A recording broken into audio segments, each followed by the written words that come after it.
আসসালামু আলাইকুম।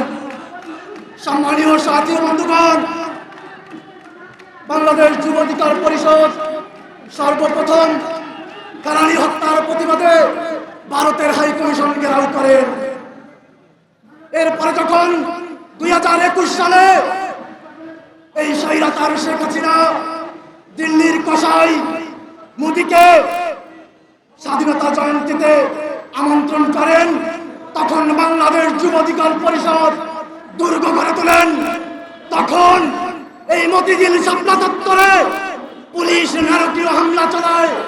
সেই হামলায় ছাত্র এবং যুবক সহ প্রায় 65 জন জেলে যান এবং 1 বছর জেল খাটেন।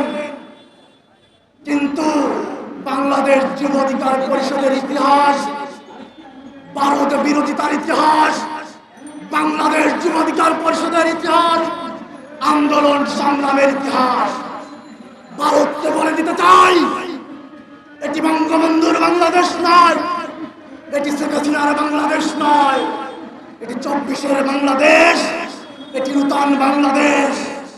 এই বাংলাদেশের দিকে যদি কেউ চোখ রাঙিয়ে তাকায়, সেই চোখ উপড়ে ফেলব।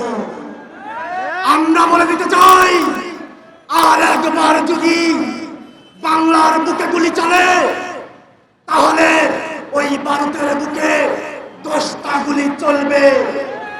আমরা তোমাদের চোখ রাঙাকে ভয় পাই না, কারণ আমরা শাহজালালের উত্তরসূরি, আমরা মাওলানা ভাসানীর উত্তরসূরি।